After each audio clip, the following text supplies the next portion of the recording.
No domingo passado, nós meditamos um pouco a respeito do capítulo 1 deste livro de Atos. Estamos desenvolvendo uma série neste livro, livro de Atos dos Apóstolos. Mas alguém já disse que, de fato, esse livro poderia ser chamado de Atos do Espírito Santo, porque os apóstolos foram instrumentos de Deus, inspirados pelo Espírito Santo.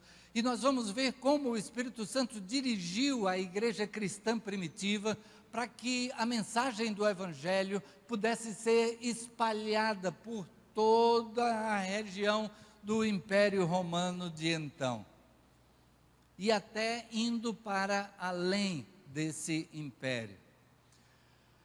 É interessante destacar que no texto que nós lemos no domingo passado, meditamos a respeito da ordem de Jesus, quando disse: sereis minhas testemunhas em Jerusalém, Judeia, Samaria, até os confins da terra.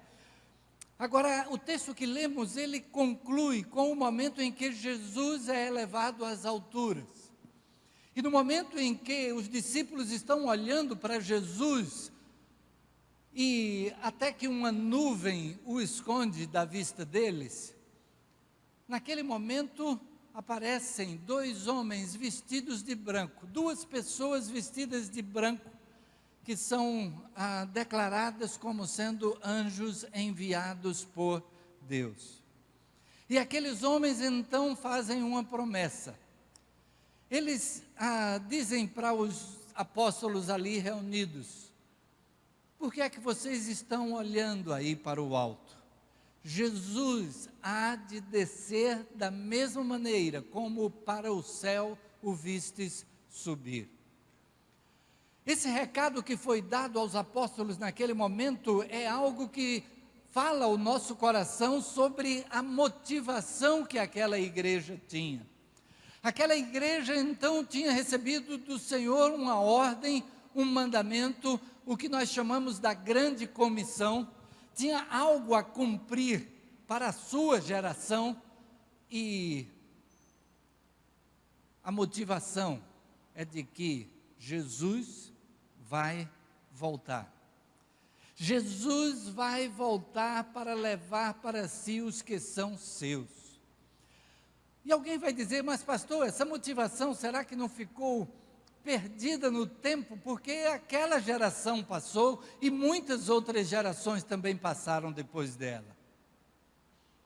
Mas se Jesus não voltou ainda, e a palavra de Deus diz que o momento quando Jesus há de voltar é o momento em que todas as nações da terra terão ouvido a mensagem do Evangelho.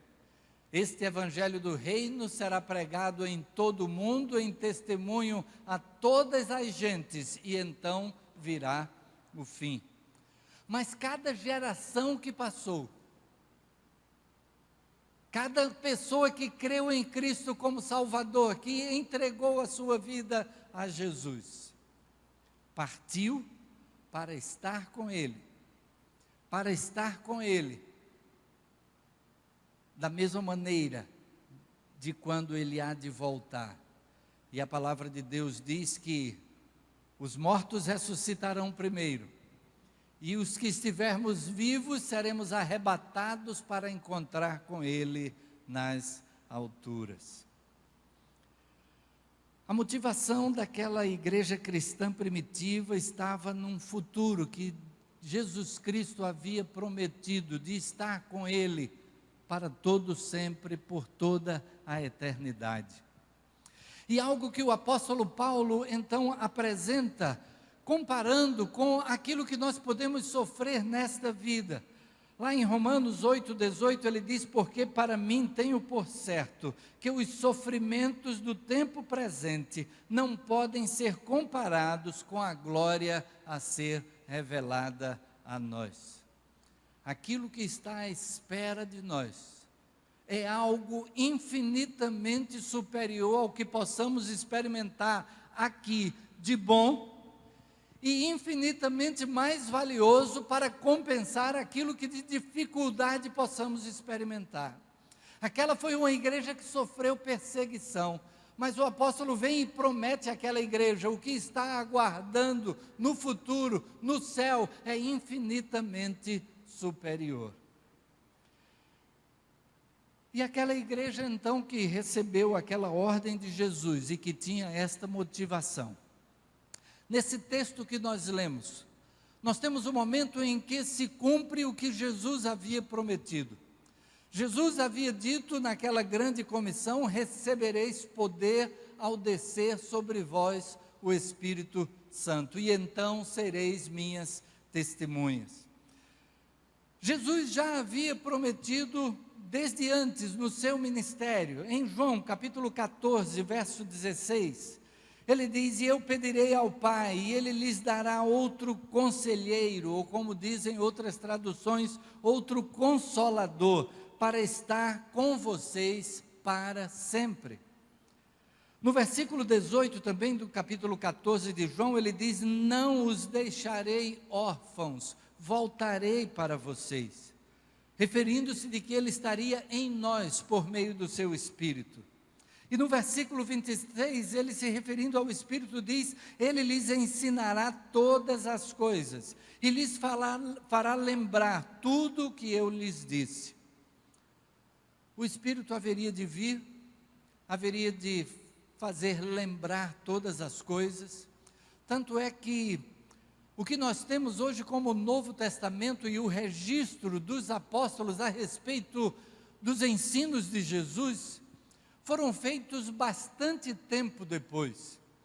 A gente, quando lê os evangelhos, a gente pensa como se alguém estivesse registrando naquela mesma hora o que acontecia. Mas Jesus foi crucificado aproximadamente no ano 30. E o primeiro evangelho a ser escrito, o evangelho de Marcos, dizem os estudiosos que teria sido mais ou menos no ano 52. E o evangelho de João, que teria sido o último a ser escrito, aproximadamente no ano 90 da era cristã. Muito tempo já havia se passado, mas a promessa que Jesus fez é de que o Espírito os faria lembrar de tudo que ele ensinou. E nós temos hoje os 4 evangelhos como o registro daquilo que Jesus fez, daquilo que Jesus ensinou. E ele disse mais, em João 16:13, quando o Espírito da verdade vier, ele os guiará a toda a verdade.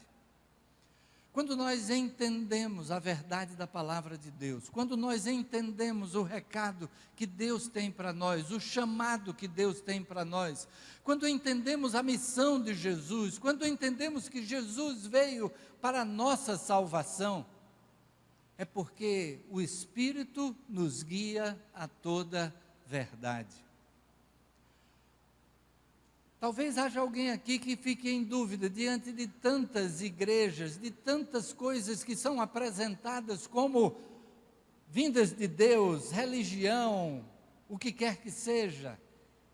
E talvez a pessoa fique em dúvida, mas peça a Deus que o guie à verdade.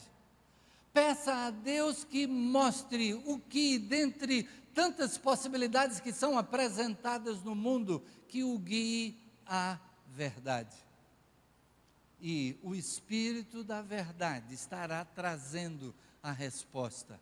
O Espírito da verdade estará guiando. Vamos meditar então nessa experiência do dia de Pentecostes. Ali nós temos o cumprimento dessa promessa de Jesus que haveria de enviar o Espírito e que a igreja seria revestida de poder para realizar aquilo que Jesus deixou como missão para ela. Primeira coisa que nós notamos nesse texto é que a igreja estava reunida em oração. Quanto tempo fazia que Jesus havia ido para o céu? Podemos dizer aproximadamente apenas 9 dias. Se a gente raciocinar que a Páscoa era celebrada 50 dias antes de Pentecostes, ou o contrário, né? O Pentecostes celebrado 50 dias depois da Páscoa. A gente tem o fato de que Jesus ressuscitou no primeiro dia da semana, um dia depois daquele sábado onde seria celebrada a Páscoa. Jesus ressuscitou no dia imediato, primeiro dia da semana. O texto em Atos capítulo 1 diz que Jesus apresentou-se aos seus discípulos por um período de 40 dias. Então já temos aí 41 dias. Para os 50 daquele intervalo, apenas 9 dias. As coisas estão acontecendo ali no intervalo de dias. A igreja está vendo o agir de Deus desta forma.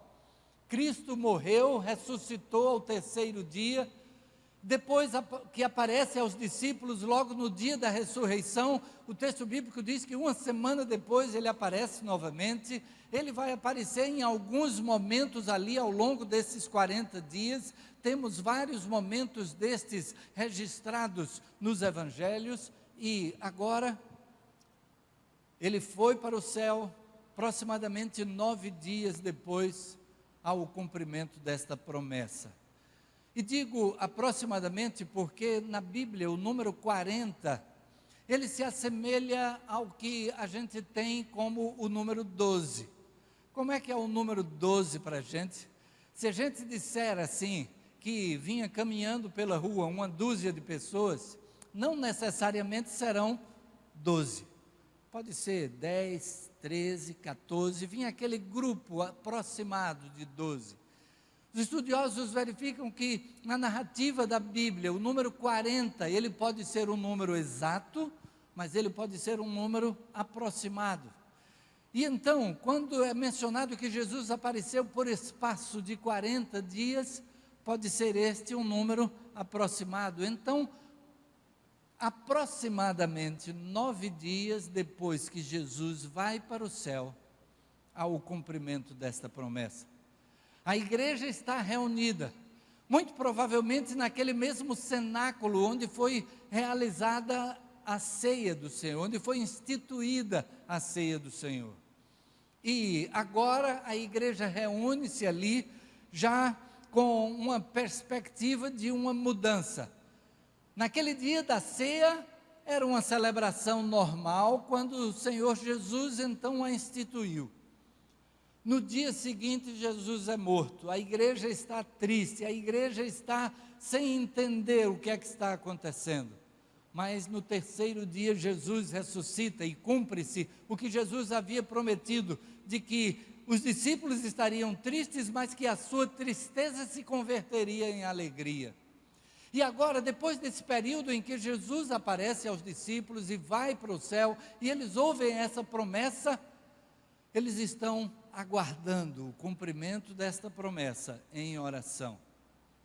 E no dia de Pentecostes, um dia em que a cidade está repleta de judeus vindos de todas as partes do mundo, prosélitos também, ou seja, pessoas que não sendo judias, mas haviam se convertido ao judaísmo, e no dia de Pentecostes eles se reúnem em Jerusalém para aquela celebração. Era uma das 3 grandes festas judaicas. Tinha gente de todo lugar do mundo.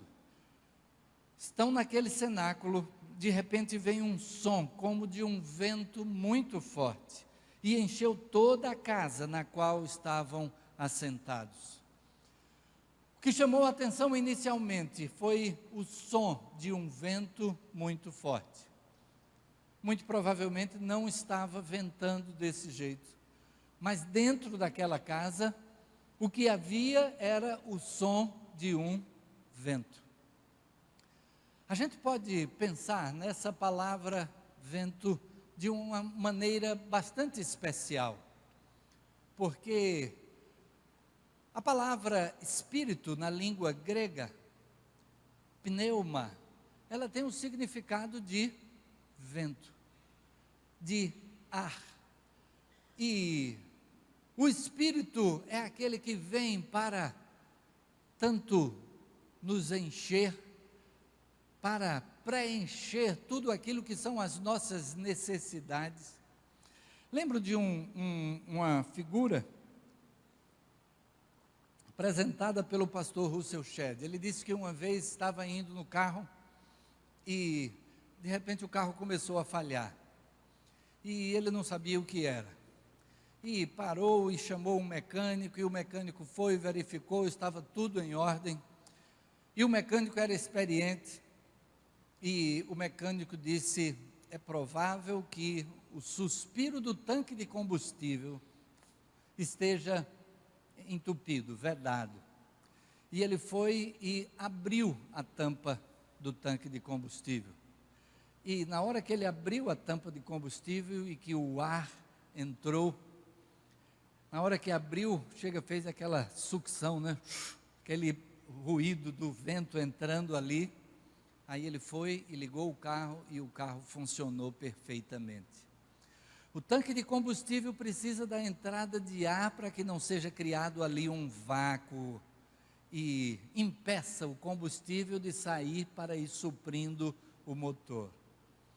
A nossa vida precisa desse ar, esse pneuma, esse espírito, para que nós possamos ser preenchidos com tudo aquilo que é necessário para vivermos a vida cristã. Primeira coisa foi o ruído como de um vento impetuoso, um vento muito forte. A segunda coisa foi algo parecido com labaredas de fogo, que se espalhou, então aquelas labaredas foram pousaram na cabeça de cada um, sobre cada pessoa que estava ali. Então isso ficou não apenas num ruído, mas agora uma imagem de algo que veio sobre cada um. O Espírito vem sobre cada um que entrega a sua vida nas mãos de Jesus Cristo. A palavra de Deus afirma lá em Efésios capítulo 1, versículo 13, que nós recebemos o selo do Espírito Santo quando cremos. Quando cremos em Jesus como nosso Salvador e Senhor, recebemos o Espírito Santo, passamos a ser morada do Espírito Santo.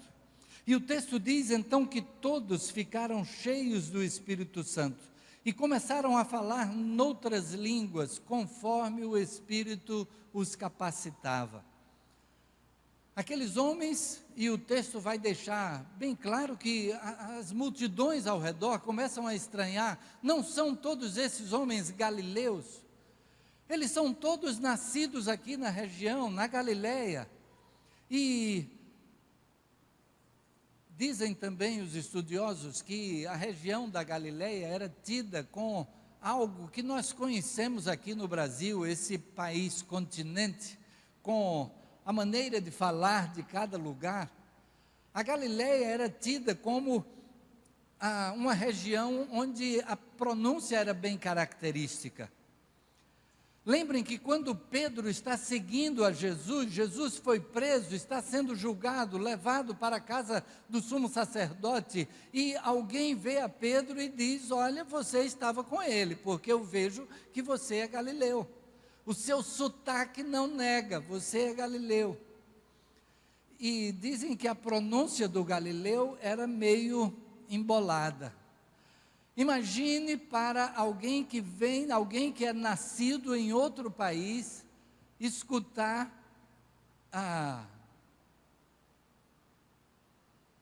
em um país estranho ao seu, a língua, embora você conheça aquela língua, mas você ouvia aquela língua de um jeito assim meio embolado. Mas acontece que agora a situação é diferente. Agora, apesar daqueles homens serem galileus, de terem aquele sotaque característico, a maneira meio difícil de entender, mas as pessoas de todos aqueles lugares os ouvem falar, cada um na sua própria língua. O texto vai destacar quantos lugares, nós já lemos aí, partos, medos, elamitas, habitantes da Mesopotâmia, Judeia, Capadócia, Ponto, Ásia, etc. e eles ficam admirados, porque eles ouvem aqueles homens falando, cada um na sua própria língua materna. Deus estava ali dando uma confirmação de que o que estava acontecendo vinha dele. O que estava acontecendo era ele que estava realizando. E aquele milagre serviu para fazer com que as multidões que tinham se reunido a ouvir aquele vento impetuoso. Imagine, está tudo mais ou menos calmo ao redor, mas de dentro de uma casa vem um som de um vento muito forte. As multidões então se aproximaram. E agora, quando aqueles homens começam a falar, eles começam a falar e as multidões entendem cada um na sua própria língua. O que aconteceu ali no dia de Pentecostes foi uma experiência pontual, porque foi o cumprimento da promessa do Senhor Jesus. É algo que nós não precisamos pedir que aconteça novamente, porque como lemos no texto a princípio, quando o Senhor Jesus disse que enviaria o Espírito, e ele disse, e ele estará convosco para sempre. Nós não precisamos pedir que o Espírito venha, porque o Espírito já veio, e cada um que recebe a Cristo como Salvador, passa a ser templo do Espírito Santo, passa a ser morada do Espírito Santo. E o Espírito vem para nos capacitar a sermos testemunhas. Jesus foi que prometeu: recebereis poder ao descer sobre vós o Espírito Santo, e sereis minhas testemunhas. O apóstolo Paulo, em 1 Coríntios capítulo 12, vai dizer: a cada um, porém, é dada a manifestação do Espírito, visando ao bem comum. O Espírito vem para capacitar cada um a algo que Deus tem na vida de cada um. O Espírito vem para fazer com que nós tenhamos a capacidade de realizar algo que Deus tem para nós. Eu queria que pensássemos na pessoa de Pedro, nesse momento. Pedro era apenas um pescador. Um pescador que recebeu um convite de Jesus que disse: venha comigo e você vai ser um pescador de homens. Pedro então deixa tudo e vai e segue a Jesus durante aqueles 3 anos e meio, até que chega o momento em que Jesus é preso. Quando Jesus está sendo preso, eu acho admirável a coragem de Pedro, porque estavam ali os 12 discípulos com Jesus, e o texto bíblico diz que vem uma multidão para prender Jesus com espadas e paus, e naquele instante, Pedro puxa da espada e sai em defesa de Jesus e atinge aquele que está mais perto dele. Apenas ele erra o alvo, né? E acerta só a orelha daquele homem. Não sei se o homem foi mais rápido, puxou a cabeça, ou a pontaria de Pedro não foi a mais acurada, mas Jesus vai e repreende Pedro, diz: não, Pedro, é para isso que eu vim. Se eu quisesse, eu pediria ao Pai e Ele mandaria 12 legiões de anjos, mas foi para isso que eu vim. E Jesus toca a orelha daquele homem e aquele homem fica curado. Pedro então vai seguindo a Jesus, meio sem saber o que está acontecendo, até que alguém o confronta. Você é seguidor dele? Não, eu não. Você fala parecido com os galileus, você estava com ele? Não. Eu vi você lá no Getsêmani, no Jardim das Oliveiras, quando Jesus estava sendo preso. E aí Pedro diz: eu nem conheço este homem. Só que Jesus havia predito que Pedro haveria de traí-lo, de negá-lo 3 vezes antes que o galo cantasse. E naquele instante em que Pedro nega a terceira vez, o galo canta. E o Senhor Jesus, naquele momento, olha para Pedro. E Pedro sabia que aquele olhar era o olhar que estava dizendo: Pedro, eu avisei que isso ia acontecer. Pedro então sai e chora amargamente, diz o texto bíblico. Mas depois que Jesus ressuscita, Jesus o restaura. Jesus o restaura perguntando: Pedro, tu me amas mais do que estes outros? E Jesus pergunta também 3 vezes. E nas 3 vezes Jesus diz para Pedro: apacenta as minhas ovelhas. Agora, este mesmo Pedro está numa condição diferente. Agora ele está diante de uma multidão. E ele experimenta o agir de Deus na vida dele e daqueles demais que estão ao seu lado. E naquele instante, quando as pessoas estão admiradas, algumas notando que aquilo é um milagre, outras estão dizendo: esses homens estão bêbados. Pedro toma a palavra e prega, e diz: o que está acontecendo é um cumprimento de profecia.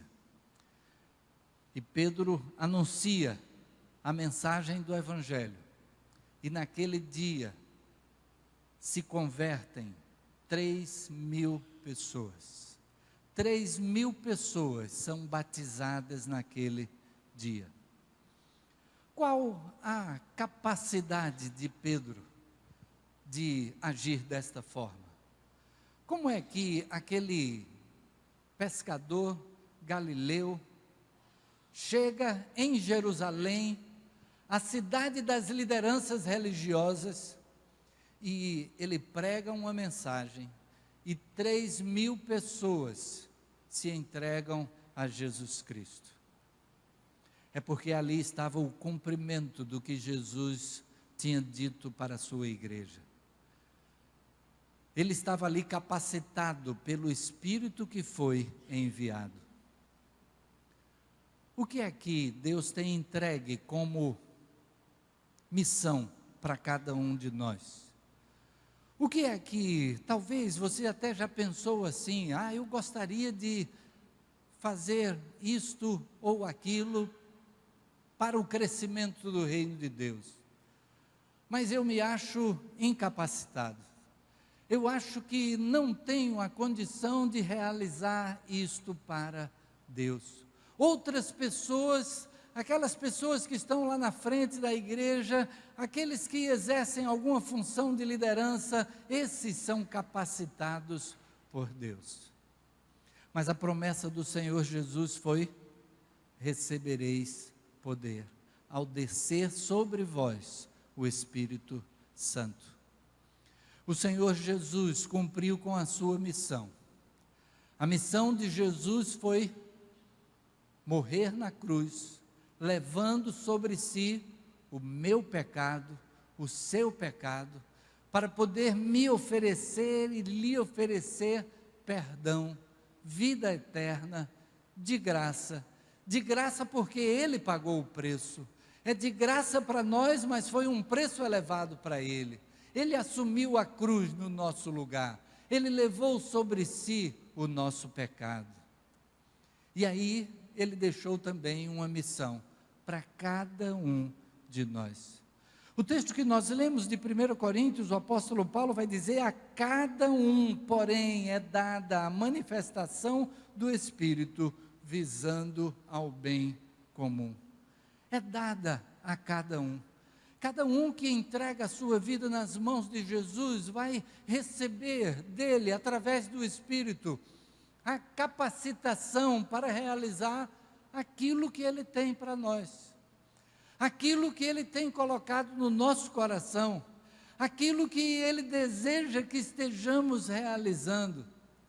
E todos temos a condição de cumprir com o propósito de Jesus em nós, porque a capacidade não é nossa, é dele.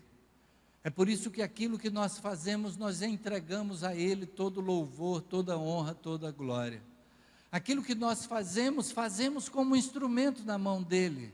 Então, Ele é que faz através de nós.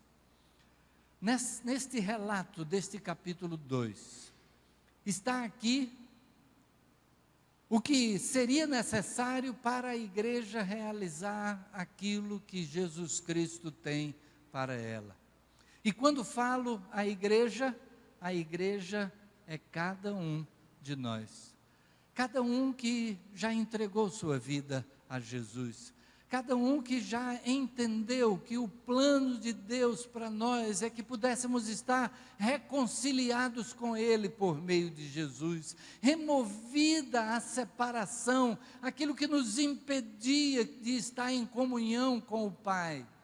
O nosso pecado, Cristo levou sobre si e nós somos restaurados à presença de Deus. A nossa vida passa a estar diante de Deus e com a condição de poder estar com Ele completamente por toda a eternidade. E Ele entregou a nós a responsabilidade de compartilhar isso. Ele entregou a nós a responsabilidade de fazer com que outras pessoas também o conheçam dessa forma. Como igreja, o nosso propósito é esse. Tudo que a igreja faz tem isso como objetivo final. Quando o coro prepara sua música, está adorando a Deus e está anunciando as verdades da palavra de Deus.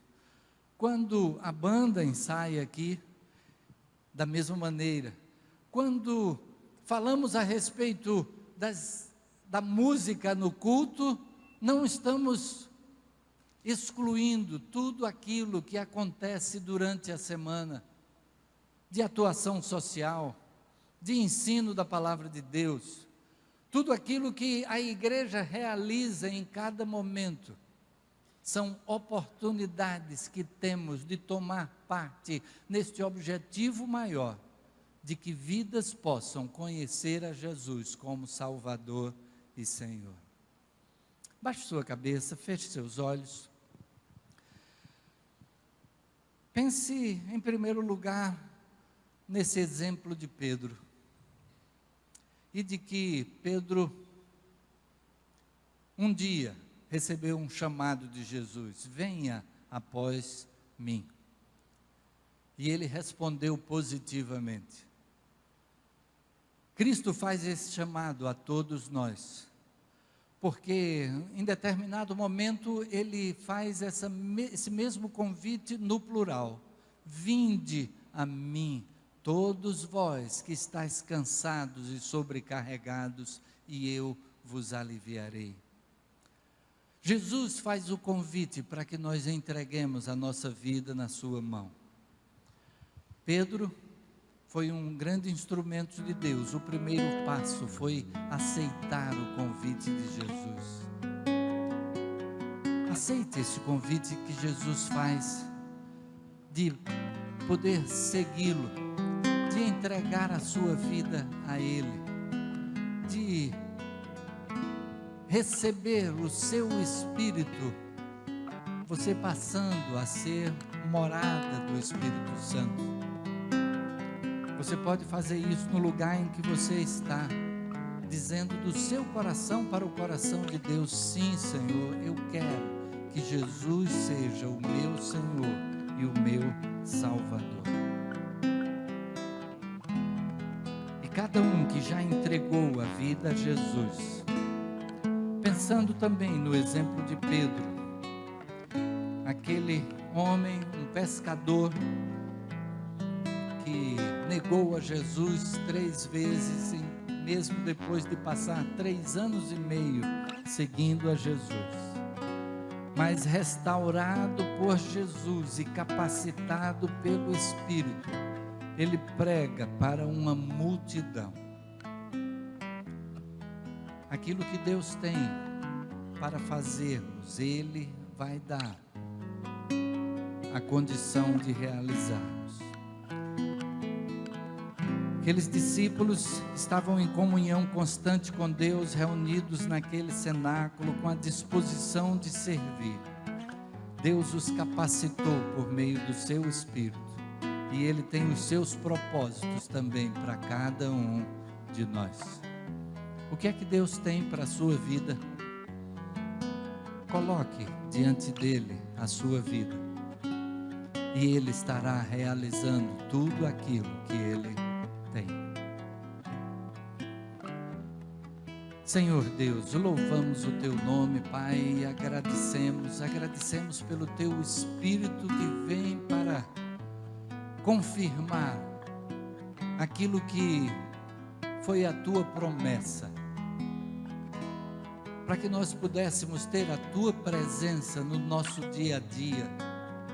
Ele vem como consolador, como conselheiro, e vem como capacitador para nos preparar ao cumprimento de tudo aquilo que Tu tens para cada um de nós. Assim, Pai, faze-nos cada dia mais sensíveis à Tua voz, prontos a realizar a Tua vontade no nosso viver, na certeza de que o Espírito há de nos capacitar para tudo aquilo que seja a Tua vontade sendo feita por meio de nós. Assim, Senhor, supre a cada um de nós conforme a Tua vontade, usa-nos para a Tua honra e Tua glória. Que como igreja possamos realizar tudo aquilo que Tu tens como propósito, através da ação de cada membro, cada congregado, que capacitado pelo Teu Espírito, se dispõe à realização da Tua vontade. E se alguém aqui ainda não tinha feito a entrega da sua vida a Teu Filho Jesus, recebendo-o como Salvador e Senhor, que este seja o momento dessa entrega, que o Teu Espírito esteja confirmando nos corações a necessidade desta entrega, e que a Tua vontade seja feita na vida de cada um. Continua a falar ao nosso coração ao longo desta semana, que possamos estar prontos a ouvir a Tua voz, e que o Teu nome seja glorificado no nosso viver. É o que nós suplicamos nesta hora, agradecidos, e que Tu nos leves em paz aos nossos lares. É o que rogamos em nome de Jesus. Amém. Amém.